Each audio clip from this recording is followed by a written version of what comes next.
Sastra sejarah merupakan salah satu genre sastra lama, yaitu kelompok sastra yang mengandung unsur sejarah yang merupakan ciri utama karya sastra jenis ini.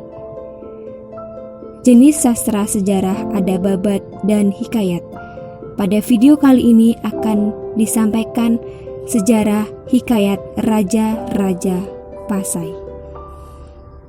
Hikayat merupakan salah satu jenis historiografi tradisional yang juga merupakan karya sastra sejarah.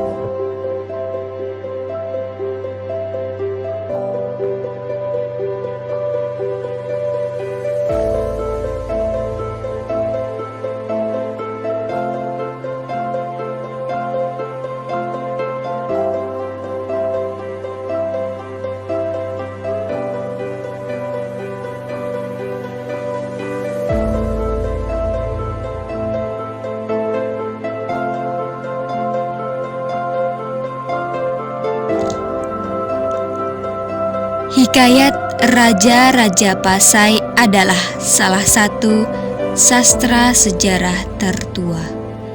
Hikayat tersebut menceritakan peristiwa-peristiwa yang terjadi antara tahun 1250 sampai 1350 Masehi. Terutama yang terjadi di wilayah Pasai dari zaman Malikul Saleh hingga di bawah pengaruh Majapahit pada tahun 1350 Masehi. Menurut seorang ahli yaitu Winstead, hikayat ini berhubungan dengan sejarah Melayu, manuskrip Melayu terkenal yang berkisah tentang sejarah juga. Penulis hikayat Raja Pasai ditulis tak melebihi dari tahun 1524 karena tahun itu Aceh telah berhasil mengusir Portugis dan menundukkan Pasai. Penulis hikayat rupanya menulis untuk mengambil hati pihak istana Pasai setelah Pasai sudah menjadi bagian dari kerajaan Aceh. Oleh Winstead, hikayat Pasai ditulis pada abad ke-14 Masehi. Bagi Husein Djajadiningrat, sastra hikayat Pasai ini merupakan sumber sejarah yang berharga.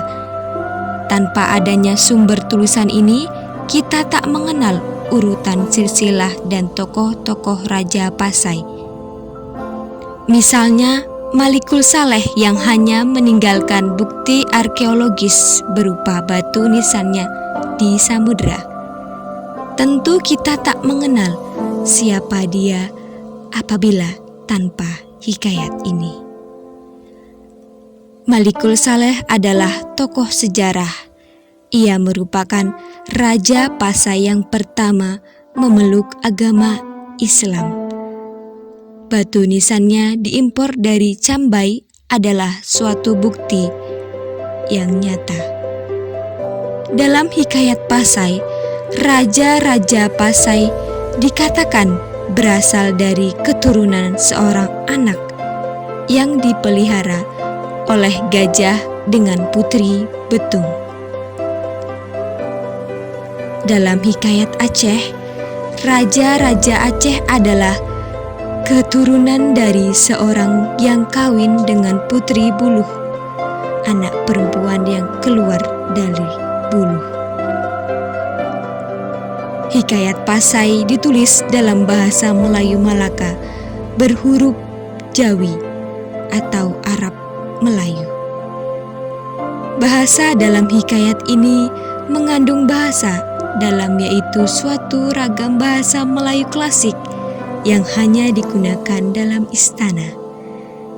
Misalnya Kutaha yang sudah banyak menghilang dari sastra Melayu sejak abad ke-15 Masehi. Terdapat pula kata klasik seperti nentiosa atau senantiasa, pernah atau pernah, kendiri atau sendiri, dan mangkin atau makin. Ada perbedaan pendapat apakah hikayat Pasai ini bersumber dari sejarah Melayu atau sebaliknya. Atiu mengatakan hikayat Pasai lebih dulu tertulis dari sejarah Melayu karena cerita dalam sejarah Melayu lebih masuk akal dan tidak dilebih-lebihkan. Ia juga mengatakan ada 4 kali hikayat Pasai memberikan cerita yang salah, sedangkan cerita dalam sejarah Melayu lebih mendekati kebenaran sejarah. Meski hikayat ini masih menjadi bahan diskusi mengenai keberanian atau kebenaran cerita sejarahnya oleh para ahli, namun hikayat ini telah berhasil mengungkapkan siapa saja tokoh-tokoh Raja Pasai. Kita mesti menghargai kekayaan sastra sejarah kemelayuan di Nusantara ini.